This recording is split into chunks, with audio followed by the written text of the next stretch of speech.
Hello and welcome to Cinematrophy. I'm Don Perignon, saving you from getting ripped off. Today's movie is another spaghetti western, and even though I'm not doing my cinema snob impersonation, I assure you I'll still be as condescending as ever. Hey, Dom. Oh, god damn it. I assume you're from Manic Expressions. Yeah? What is with you people on that site? You like cockroaches. You get one, you get 1,000. Well, at least you had the courtesy to do the internet version of knocking first.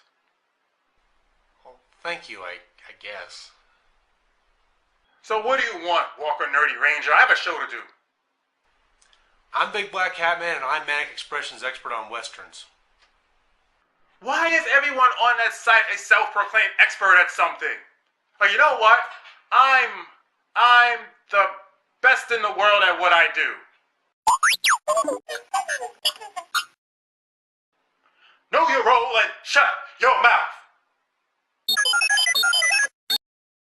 What? Ahem. If you two are done with your lover's quarrel, I'm here to give you a hand with the review.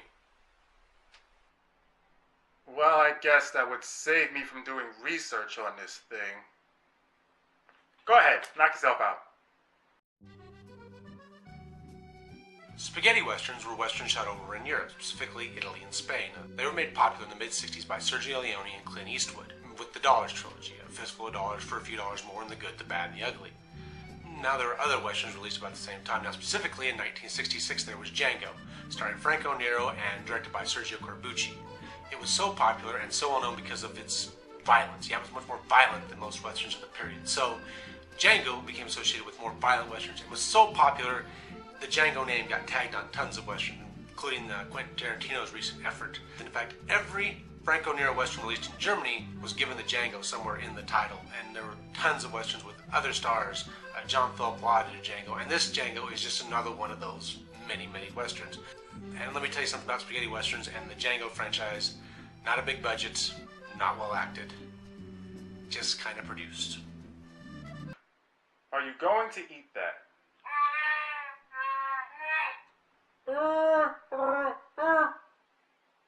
Oh, you done? Okay, well, thanks for stopping by, Quick Joe McUnwanted. Don't let the internet door hit you on the way out. Listen, I'm warning you, we don't take kindly to insults around these parts.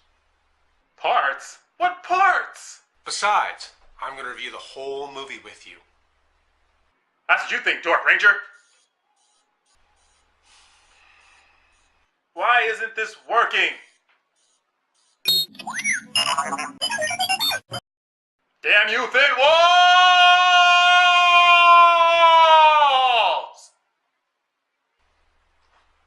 Are you done with your tantrum? Just a sec. Walls!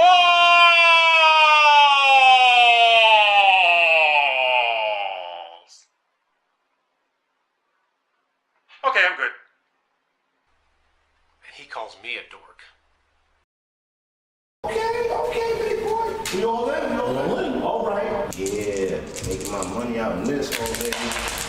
What the? Oh, bets! Oh!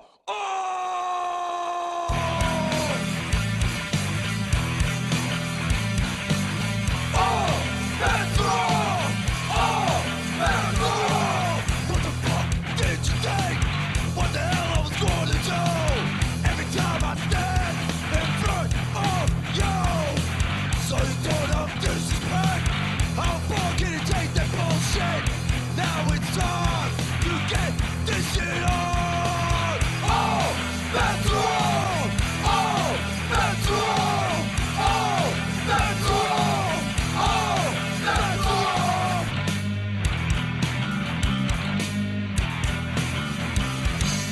Oh! Bats!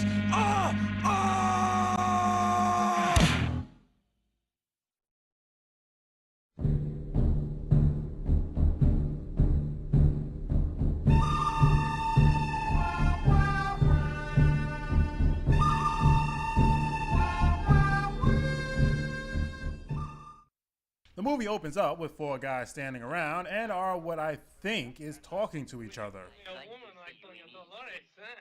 Sorry, but how long must we wait for him? First of all, this is a bad dub. You don't say, Captain Obvious. Then some guy walks out of what I assume is a whorehouse. No, it could be a bar called Casa de Carmen? It's a whorehouse. While marinating in the new STD he just acquired, he is shot by the Mexican Shaft. Or would he be the Italian Shaft, since the actor is really Italian? Doesn't really matter because he's rocking that afro.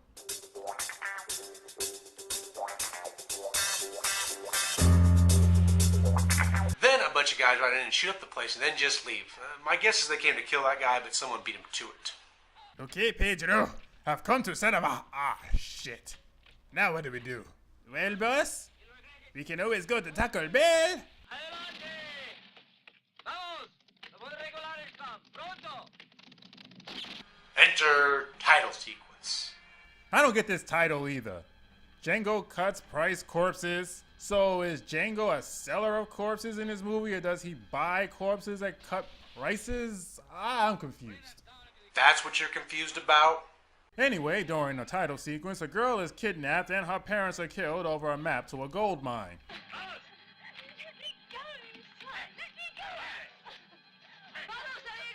Hold on, my arm fell asleep. That's better.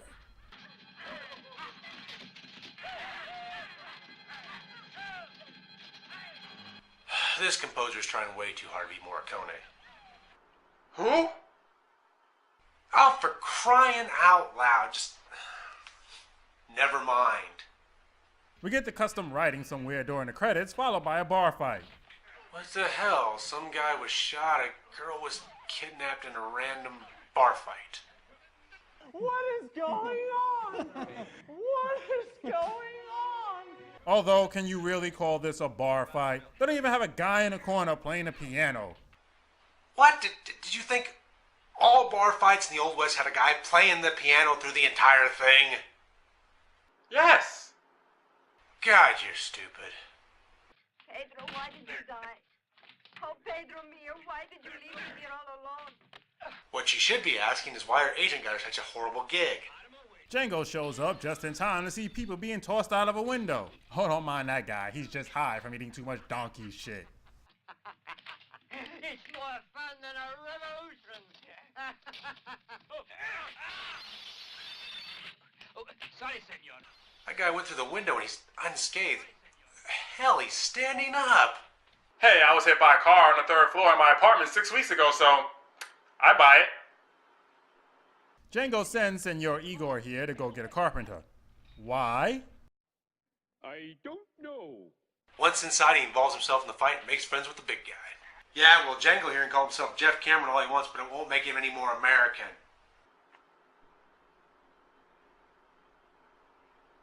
What? Were you dropped on your head as a child? Turns out the big guy was fighting because they wanted to take his saddle. You mean you was fighting just for an old saddle? Sure, but mine's a special saddle. We was playing poker and I lost all my money. Then I lost my pony too. And then them varmints wanted my saddle as well. But I said, no, that saddle's sacred. It was my grandpa's. Let me guess. The map to the gold mine is hidden in the saddle. Django knows the girl who was kidnapped. And even though it's a 1,000,001 chance that all these things connect, they actually connect. Wow, you were able to figure all that out already? Fuck no, I didn't figure that out. No one can figure that out with this random piss-poor storytelling. I skipped to the end. Django notices the pendant that the bartender is wearing, which is the same pendant taken from the girl who was kidnapped. He then hands out a warning paper asking if they've seen the man on it. No joke, the movie does this weird editing thing where they start one conversation before it's concluded, jump to the next one. It's like they were afraid it would get too confusing, so they decided to cut the scenes in half. Because a bunch of half a scene smashed together isn't confusing at all. After showing it to the shady guy with the card, the bartender finds out they're called the Cortez brothers. So the kidnapped girl was someone to Django, and these Cortez brothers kidnapped her. Is that about right, Dom? How the hell should I know? You said you skipped to the end. Yeah, I did. I skipped to the words. The end. The carpenter shows up and Django says he wants to build 4 coffins. Ah, the good old days when you could order a coffin as easily as you order a drink. Nowadays, when you order a coffin, they ask who you are, who's it for, what do you plan to do with it, where you're going with it, why do you need it, and then they want you to sign legal documents, and other papers, just so they can track you down if need be.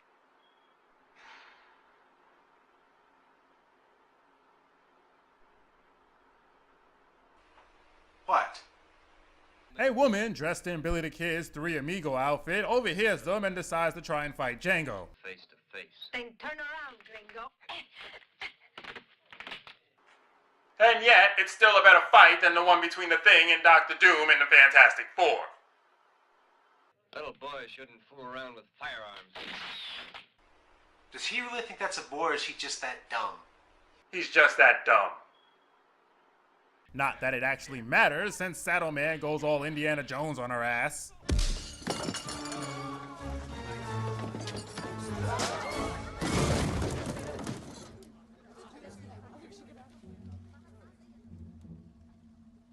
No ticket. Oh, don't worry about these people. They're just here to serve no purpose to the story.